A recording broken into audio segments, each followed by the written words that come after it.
Welcome to my look at the bigger picture on the markets, and I've just finished listening to the 6 o'clock news here in the UK in the evening, and just witnessing the mayhem and chaos of Parliament and the protests outside. It just made me think that this is a really good opportunity, really good time to just sit back and look at where we are right now before we get the vote and before you'll get the next sort of stage of this market. So here we are on the middle of January 15th, and we have this really nice structure in this Dow. So there's the last winter's drop, subsequent pullbacks was sold, and here we are, we're coming to this. I think it's one of the best starts to January for quite some time so far.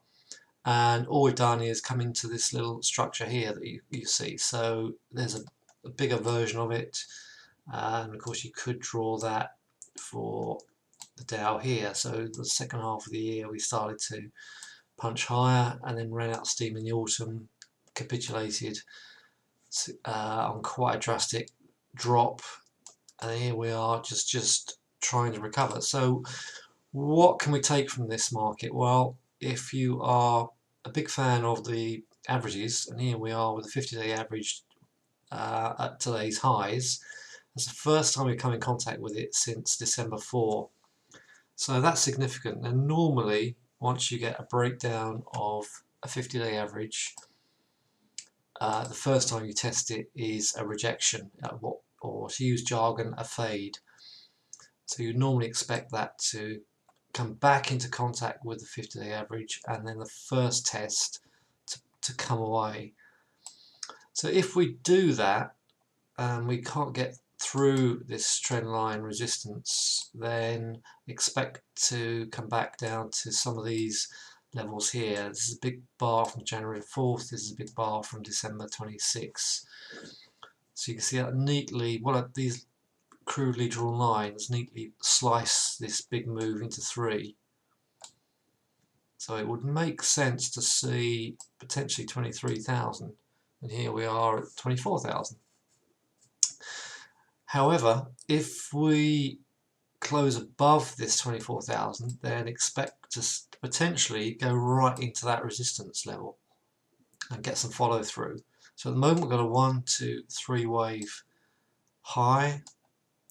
This is a 4-wave pullback. 5 would potentially, if we get a complete 5-wave move, for all you Elliott fans out there, of which I am definitely one of them, then we could end up coming into this 24,800. But like I said, I think at the very least we need some kind of pullback here.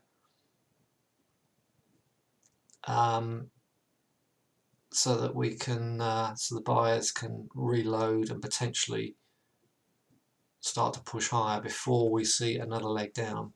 Let's look at the DAX on the daily chart. So this is all quite messy, isn't it? But you can see we've hit this resistance here. In our group, in our trading group, we shorted the DAX at today's high.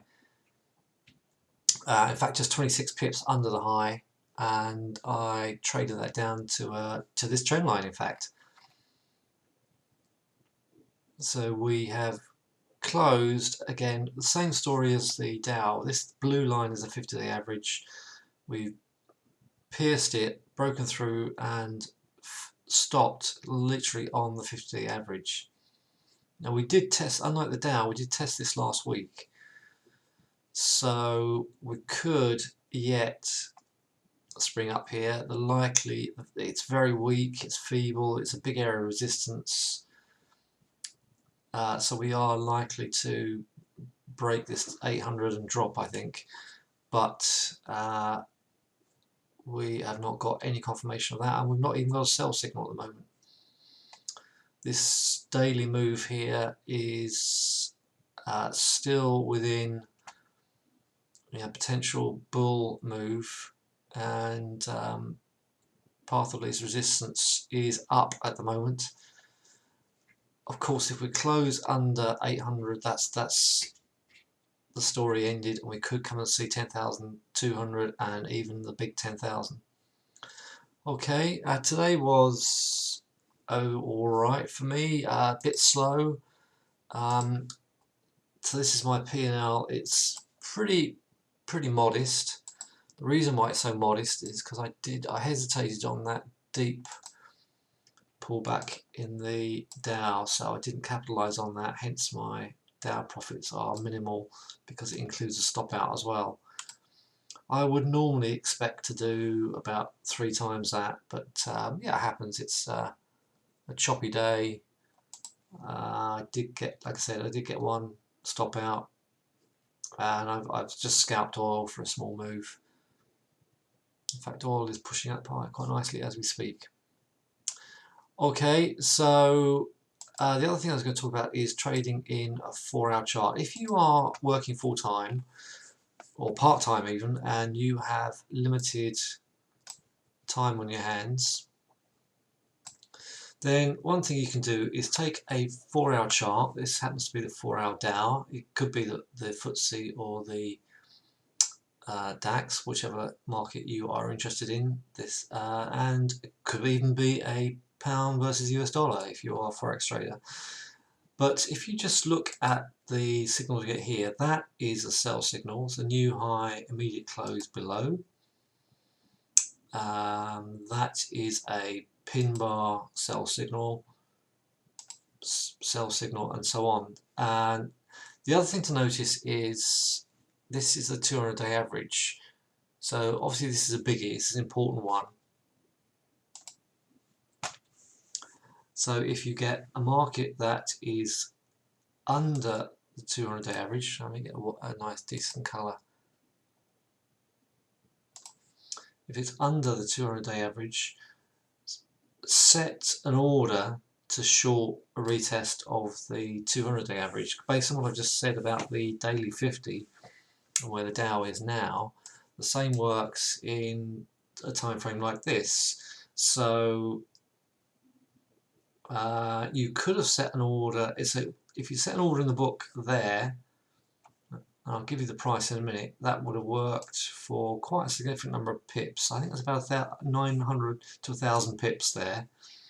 If you had put an order here, and I wouldn't necessarily suggest it here anyway, because you've got a buy signal there, and had you put an order there and put a stop just above that, you would have got stopped out for, I don't know, 50, 100 pips. But here you got potentially 1,000 pips. If you had done the same either here or here,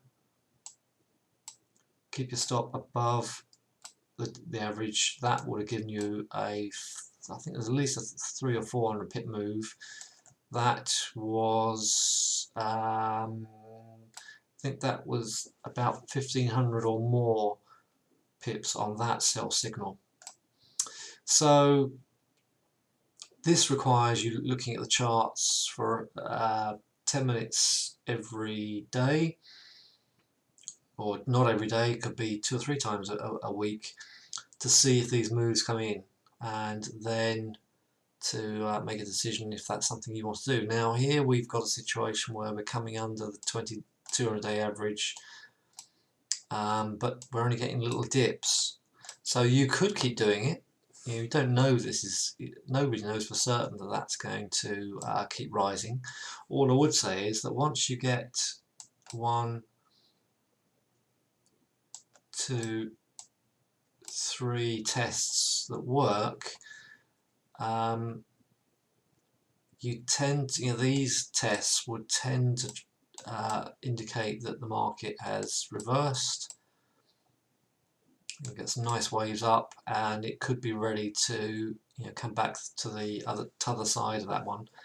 Anyway, that's what you could do, and I will start to run a little simple cheap 4-hour alert signal for this. Let's take another chart. Let's take the pound US dollar. Incidentally, I called this short at our meeting on yesterday evening. In fact, I've been calling this a short for a while, purely and simply from the fact that we're just hitting daily resistance levels. Anyway, back to the theme. The theme is shorting of the 200-day average on a 4-hour chart. There is one opportunity. This is the pound versus the US dollar. So we've dropped under the 200-day average. The first test gets rejected, or to use the jargon, gets a fade. Now that is a significant move. This one works for about half a day and then pushes higher. So you could have got your stop to break even after a while. Well, with a trade like this, you need to keep this stop this side of the 200-day average for at least a couple of days. So that doesn't work. So you get one that does, one that doesn't. So we break down from the 200-day average here. You short the retest, keep your stop out of trouble. So this one works. We get, by the time we, this takes time. This was, excuse me, sorry about that. I didn't realise the phone was in my office. I normally stick it outside and keep it away from my trading. I get a sell signal here, so we do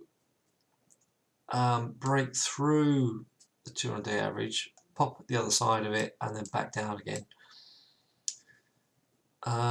So it gets tricky here. You start to get messed around here, but you get 2 out of 3 trades here, and that's the essence of trading, isn't it?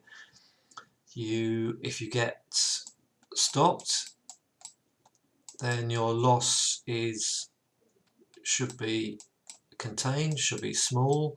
If you get a winner, then your loss should be a lot. Your win should be 2, 3 plus or multiples of the size of your stop out.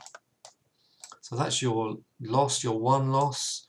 These are 2 winning trades in this example, and that's how you can trade off a 4-hour chart. There are many ways you can trade off a 4-hour chart. This is just one, but I want to throw that in there just for people who are wanting to avoid being at your screens too long and getting caught up in all the turmoil at the moment. Let's have a look at the FTSE just very quickly before we go. In this example, I've drawn, well, you get a sell signal under the 200-day average there, you get a retest of the 200-day average there, breaks through and then puts a sell signal there, and then we've just recently had a sell signal on Friday. So what did we get? We get a short move that was long enough to get your stop to break even. Then we get a slightly longer move which takes a longer period. Then we get a deeper move in a shorter period, and now we're in the middle of a move here, but we're shorting the wrong side of the 200-day average. So the chances of that popping up, chances of that dropping lower is a lower probability because you're the wrong side of the 200-day average. Okay, so stay tuned and listen out for the service I'm going to provide on these 4-hour charts. Hope that helps, and let's see what we get after today's turmoil. Alright, see you soon.